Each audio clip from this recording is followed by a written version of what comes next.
Welcome back, Hnrs. I know some of y'all are saying to yourself, well, man, it doesn't even look like he got up. He didn't, all right? So I just wanted to break us up into like a couple of different flips, all right? So let's get after it, right? So go ahead and grab you something to drink, right?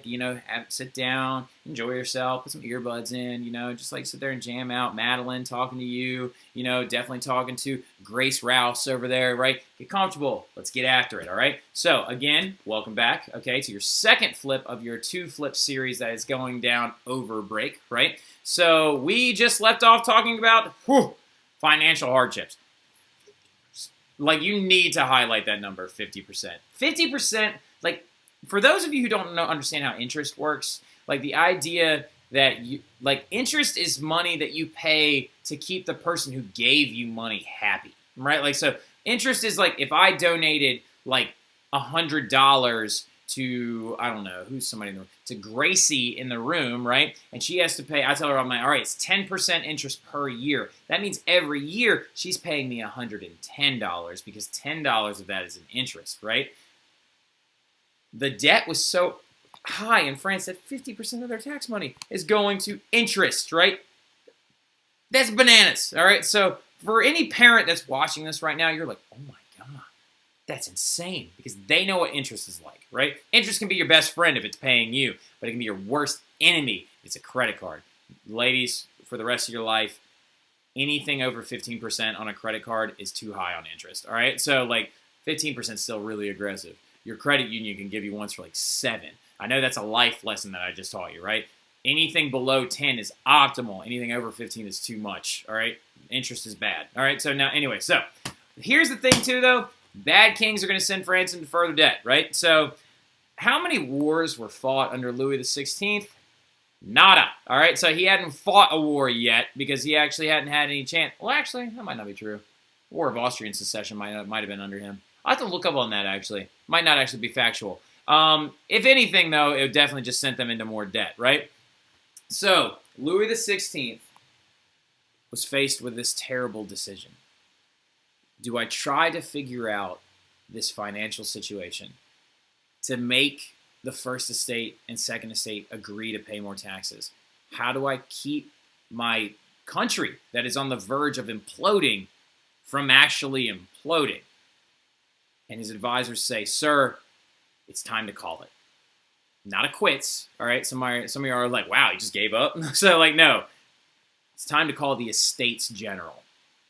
The Estates General is a council of representatives from each estate, right? So basically, the Estates General is this giant meeting of individuals, right? This giant meeting of people, Estates General, where every single estate is represented by people that are arriving, right? So this right here is a picture of the Estates General 1789. The Estates General was called by Louis XVI. The Estates General, jot this down, is only ever called in times of high need, emergency, right? That means that Louis is admitting to emergency, right? This means that the king of a country, a believed somewhat absolutist, he actually wasn't really absolute authority like his great-grandfather, Louis XIV, but Louis XVI is now admitting there is a problem here. And so he calls the Estates General. And you can see all of them dressed in their different articles, right? You've got the nobility estate sat over here on this side, right? I'll actually zoom in a little bit so you can see. The nobility is sat all along this region. All of these are robed nobles and sword nobles, particularly robed nobles because they're draped in their capes, right? And then you have all of the other robed nobles sitting up here close to Louis, who's up at the very, very top. You have some of the sword nobility sat next to him on this side. The robed nobles are on this side. The sword nobles are on this side. You've got the First Estate, the clergy members, sitting right there, all very close to the king. But look who's dressed really drab. The Third Estate. The Third Estate was required to wear black robes to try and show their lower end of society. They were only allowed to wear powdered wigs. And they had to enter through a side door. They were not allowed to enter through the ceremonial front, right? So this Estates General, steeped in controversy out the get-go, is going to be the thing that is supposedly supposed to save the country from imploding into financial crisis, right? And this guy is the guy leading the whole thing, his newest advisor, okay? This guy's very important. It'll make you understand everything. So this guy is Louis's direct advisor. I believe he's Swiss, but his name is Jacques, Jacqueus. His last name is Necker, Necker, as in neck. All right, so Jacques over here says to Louis, we have to call the estates. We have to, right? So he has them called, and the sad part about it is this is like a slap in the face of France's royal authority because the Estates General hasn't met since 1614. It's been over 150 years since the Estates General came together. And some of you are like, 1614? That's like that's right before like the 30 Years' War. Yeah, like, whoa, yeah, wow, oh, man, calm down. Whoa, all right, so like, yeah, so like periods of extreme crisis were the things that probably held off the Estates General, ironically enough. But the Estates General hadn't met since then. So it's been over 1789, 1614. What's the difference in those years? 100 and almost 100. Is that 120? About 100. No, 100. Somebody figure it out. All right. So anyway, so this was a sign of things to come. I gotta do the math now. It's just gonna bother me. All right. So 1789 minus 1614. It had been 175 years since it had met last. Right. 170. That's insane. All right. So this is a sign of things to come. Because what is the goals of a revolution, right? What are the goals of the Estates General? The Estates General's goals are to bring fairer tax laws for the Third Estate, which is what they actually want for the Third Estate. The First and the Second Estate didn't want to call the estates in the first place. They were there just defending their ability to not have to pay more taxes. But the thing about it is, this bullet point is garbage. Don't even write it, all right? So what you need to write instead is the goals of the people. So something you need to understand about the Estates General is that, first of all, it was very convoluted, very annoying, very unorganized, and very ridiculous, right? The Estates General was supposed to be a place where they could all bring their complaints, right? So the First Estate had some complaints, and the Second Estate had some complaints, but nobody had complaints like the Third Estate. And they wrote them all down in these little notebooks called Cahiers, right? Cahiers, that Louis was like, okay, I'll read these. And he never read them, right? So, if anything, it seemed that this Estates General might just be smoke and mirrors to keep the Third Estate from freaking out, right? So, from revolutionizing, from blowing up within Paris, right? But the thing about it is everybody was kind of wise to this. And here's the other kicker, too. The Second Estate and some of the members of the First Estate were also kind of sympathetic to the Third. Jacques Necker himself said that the Third Estate is the burdened group within this place. So the Third Estate's getting some rep right now. The Third Estate people are like, oh yeah, we agree with you, man. We agree that you're getting like totally screwed over, right? We got you, buddy. So what ends up happening is some of the members of the Second Estate and some of the members of the First Estate go over to the Third Estate and say, we don't want to fight against you. We want to fight with you. But our estates refuse to let us do that.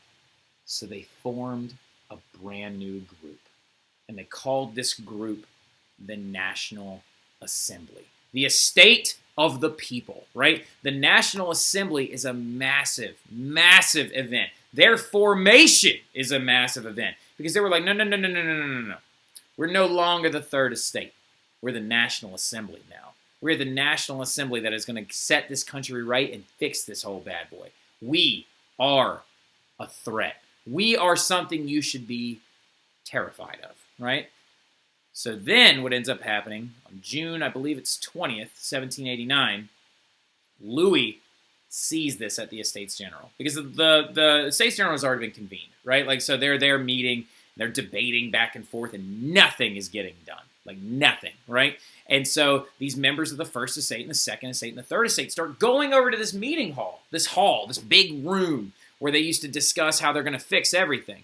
Louis sees this National Assembly. Please underline, outline, quote, star, highlight, circle the National Assembly. It's so important. The NA, the National Assembly. So if you see NA anywhere in here from now on, it's not North America, it's the National Assembly, right? They're coming together in this big hall, and Louis like, oh, God, this is going to be them. They're going to be the ones that start this revolution. This is going to be the thing. And Jacques Necker is agreeing with the ideas coming out of this hall. So Louis, in a fit of fear, because his main advisor, Jacques, and this National Assembly are saying that, oh, we might tax the first and second estate. His little puppies, right? Like Louis XVI's little buddies might have to actually pay taxes. He freaks out, and he locks their meeting hall. He locks it down, and then on, is it June 20th? The tennis. There we go. Boom! Yeah, on June 20th, 1789, the tennis court oath was held, right? So the tennis court oath, let me get a better picture really quick. The tennis court oath was a massive event in French history. The tennis court oath was when they got locked out of their meeting hall. Like any of y'all have siblings, you know exactly what I'm talking about. Like the, what's it called? So, come on. Is it going to be big enough? No, it's not going to be big enough. The tennis court, if any of y'all have ever had siblings, remember how when it was like cold outside, you would tell them to run outside and get something, and they would go out there, and then while they were gone, or when they were outside, you would actually like, lock them out, right? So that's kind of what happened in this sense. So the tennis court oath was when the, this is the one by David. Yeah, all right, so the tennis court oath was this massive meeting. They got locked out of their meeting hall. And so on June 20th, they went to a nearby tennis court that was indoors, and they held a meeting, and together they promised with one another that they would never disband until the needs of the revolution were met, right? And so as you can see right here, these three members coming together, this right here is a member of the Third Estate in his black robe, centered between the nobility in his like formal dress and the clergy, and this one, these three estates coming together to unite and say that they are going to join together and start this revolution, and they will not disband as the National Assembly until their demands are met, sends everyone into a frenzy. Look at the people behind him. This looks way different than the Continental Congress like paintings of the American Revolution, which are super orderly and very like, look at this guy. This dude in the background's like freaking out. Like he's like, ah! Like I mean, like oh god, everybody. This guy doesn't look very enthused, but everybody else is flipping out. This dude looks like he's just a DJ at a party. It's just like, and everybody's just flipping out. The tennis court oath is massively insane. And then out of nowhere, Louis like, you couldn't stop him, Jacques. What the heck, man? You couldn't stop them from, like, having this meeting? You couldn't stop them from doing all these things? You know what? You're not getting this stuff done. You're dismissed. Jacques gets fired. All right? So Louis dismisses Jacques Necker, which is a sign of more weakness to come, right? So then what ends up happening is this whole thing spreads, right? Ooh. God, this whole thing gets really insane. So the Third Estate begins mobilizing militias in response to skyrocketing bread prices, in response to all this other crazy stuff happening, in response to Necker being dismissed, and because he was sympathetic to their cause, and like they felt like they were getting somewhere, and the tennis court oath was a sign of that, and like they're just like, oh crap. You're right. Like so Louis, biggest mistake might have been firing Jacques, right? These militias then started running all over Paris. They started July 11th. And before that, like when Jacques was actually officially dismissed July 11th, right? And so I know some of you are like, June 20th, July 11th, that's like 2 weeks. It's 1789.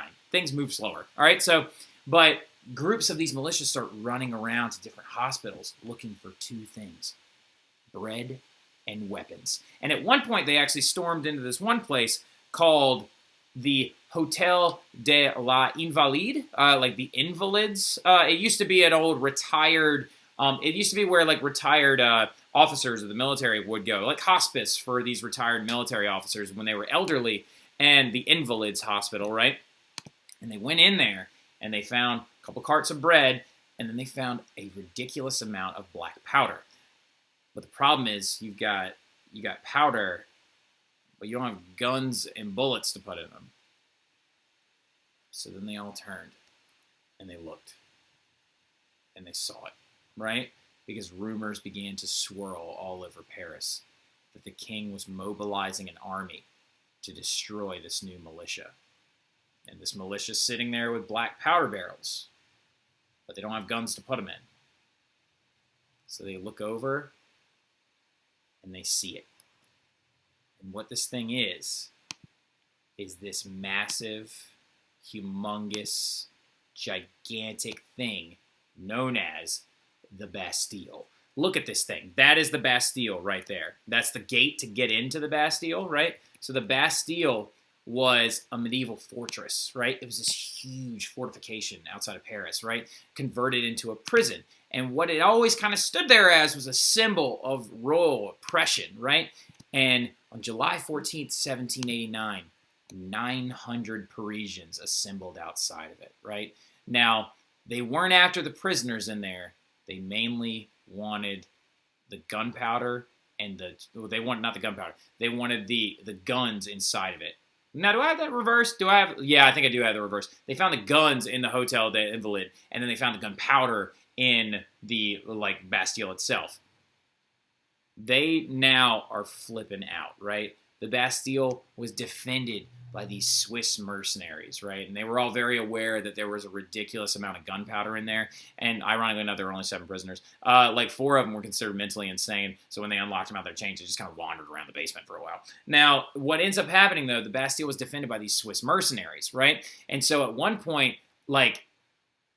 these Swiss mercenaries walk out. The warden walks out there to talk to the crowd, and they're like, okay, guys, maybe we should calm down. Yeah, that guy's head ends up on a stick. That's what happens to him, right? And what ends up going down is these Parisians storm into the Bastille. The gates lower, actually at one point killing one of the 900 Parisian members of the militia because the gate came down and crushed him, right? So they kill the warden, they put his head on a stick. They kill the warden's assistant, they put his head on a stick. They release all the prisoners, they find more gunpowder, they equip that with the guns that they have. And now the revolution has officially started, all right? July 14th, 1789. The revolution hits the fan, all right? All because Louis fired somebody and because he couldn't get the estates working properly. But that's it. This is where we're going to start. We'll review this some more whenever we get to the class. Sorry about the one little confusion. They found the guns and the bread in the Hotel de l'Invalide, and then they found the gunpowder and the bullets inside of the Bastille itself. But I will talk to you guys later. Hope you all have a good one.